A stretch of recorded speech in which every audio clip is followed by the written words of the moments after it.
ଶୀତ ଦିନ ହେଉ କି ଖରା ଦିନ ପଖାଳ ସାଙ୍ଗକୁ ଟିକେ ଲୁଣି ଶୁଖୁଆ ମସଲା ଭଜା ମିଳିଗଲେ ଚିକେନ୍ ମଟନ୍ ସବୁକିଛି ଶୁଖୁଆ ଭଜା ଆଗରେ ଫିକା ଲାଗିବ। ଆପଣମାନଙ୍କ ସବୁଠାରୁ କେଉଁ ଶୁଖୁଆ ଖାଇବାକୁ ଭଲ ଲାଗେ କମେଣ୍ଟ ବକ୍ସରେ କମେଣ୍ଟ କରି ନିଶ୍ଚିତ ଜଣାନ୍ତୁ। ନମସ୍କାର, ପ୍ରିୟଦର୍ଶିନୀ ହୋମ୍ କିଚେନ୍ ଆପଣମାନଙ୍କୁ ଅନେକ ସ୍ୱାଗତ। ମସଲା ଦିଆ ଶୁଖୁଆ ଭଜା ବନାଇବା ପାଇଁ ପ୍ରଥମେ ମୁଁ ଏଇଠି 6ଟା ଲୁଣି ବୋରେଇ ଶୁଖୁଆ ନେଇଛି। ଆପଣ ବୋରେଇ ଶୁଖୁଆ ଜାଗାରେ ଯେକୌଣସି ଲୁଣି ଶୁଖୁଆ ନେଇପାରିବେ। ଏଥିରେ କିଛି ପାଣି ଦେଇଦେବା। ମୁଁ ଏଠି ନର୍ମାଲ୍ ଥଣ୍ଡା ପାଣି ନେଇଛି। ଆପଣମାନେ ଗରମ ପାଣି କି ଫ୍ରିଜ୍ ପାଣି ନେବେନି। ଦେଖନ୍ତୁ ମୁଁ ଏଠି ଶୁଖୁଆକୁ 3ରୁ 4 ଥର ଭଲ ଭାବରେ ଧୋଇ ନେଉଛି କାତି ଛଡ଼େଇକି।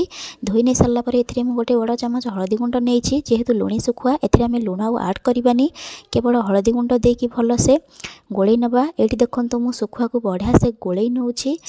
ଏବେ କ'ଣ କରିବାକୁ ଭାଜିବା ଏଥିପାଇଁ ମୁଁ ଏଇଠି ପ୍ରଥମେ ଗୋଟେ ତାୱା ଗରମ କରି ନେଇଛି। ତାୱା ଗରମ ହୋଇଗଲା ପରେ ଗୋଟେ ବଡ଼ ଚାମଚ ସୋରିଷ ତେଲ ଦେଇଦେବା। ତେଲ ଆମର ଗରମ ହୋଇଗଲା ପରେ ମୁଁ ଏଇଠି ଶୁଖୁଆକୁ ଆଡ଼୍ କରିନେବି। ଆପଣ ଯେତେବେଳେ ଶୁଖୁଆ ଭାଜୁଛନ୍ତି ସୋରିଷ ତେଲରେ ଭାଜନ୍ତୁ, ଦେଖିବେ ସ୍ୱାଦ ବହୁତ ବଢ଼ିଆ ଆସିବ। ଶୁଖୁଆକୁ ଏପଟ ସେପଟ କରିକି ଭଲସେ ଭାଜି ନେବା। ଏଇଠି ଦେଖନ୍ତୁ ଶୁଖୁଆ ଆମର ଗୋଟେ ପଟ ସାଇଡ଼୍ ଭଲ ଭାବରେ ଭାଜି ହୋଇଗଲାଣି।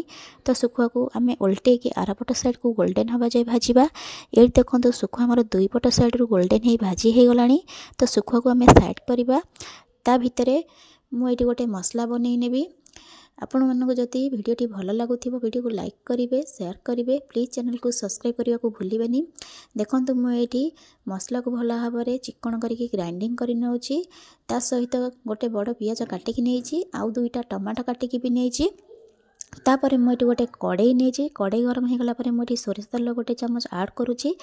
ତାପରେ କିଛି ଗୋଟା ଜିରା ଆଡ଼୍ କରୁଛି। ତାପରେ କାଟିକି ରଖିଥିବା ପିଆଜକୁ ଆଡ଼୍ କରିକି ବ୍ରାଉନ୍ କଲର୍ ହେବା ଯାଏ ଭାଜି ନେଉଛି।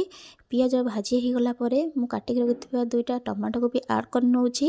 ଟମାଟୋ ଆଡ଼୍ କରିସାରିଲା ପରେ ମୁଁ ଏଇଠି 2 ମିନିଟ୍ ପାଇଁ ତାକୁ ଭାଜି ନେବି ପିଆଜ ସହିତ, ତା'ର କଞ୍ଚା ସ୍ମେଲ୍ ଯିବା ପର୍ଯ୍ୟନ୍ତ। ଦେଖନ୍ତୁ ମୁଁ ଏଇଠି ଟମାଟୋକୁ 2 ମିନିଟ୍ ଯାଏ ଭଲ ଭାବରେ ତାକୁ ପିଆଜ ସହିତ ମିକ୍ସ କରିକି ଭାଜି ନେଉଛି। ତାପରେ ମୁଁ ଗ୍ରାଇଣ୍ଡିଙ୍ଗ କରି ରଖିଥିବା ମସଲାକୁ ଆଡ଼୍ କରିବି। ଆପଣମାନେ ଆପଣଙ୍କ କ୍ୱାଣ୍ଟିଟି ହିସାବରେ କମ୍ ବେଶୀ କରିପାରିବେ। ତାପରେ ଏବେ ମୁଁ ମସଲାକୁ ଟମାଟୋ ସହିତ ଦେଇକି ଭଲ ଭାବରେ ମିକ୍ସ କରିନେବି। ମସଲା ଟିକେ କଞ୍ଚା ସ୍ମେଲ୍ ଗଲା ପରେ ମୁଁ ଏଇଠି ଗରମ ପାଣି ଆଡ଼୍ କରିବି।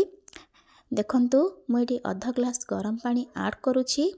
ତାପରେ ମୁଁ ଆକୁ 5 ମିନିଟ୍ ପାଇଁ ଫୁଟିବା ପାଇଁ କଭର୍ କରିଦେବି। ଦେଖନ୍ତୁ ତାପରେ ମୁଁ ଏଇଠି 5 ମିନିଟ୍ ପାଇଁ ଛାଡ଼ି ଦେଉଛି କଭର୍ କରିକି ଫୁଟିବା ପାଇଁ।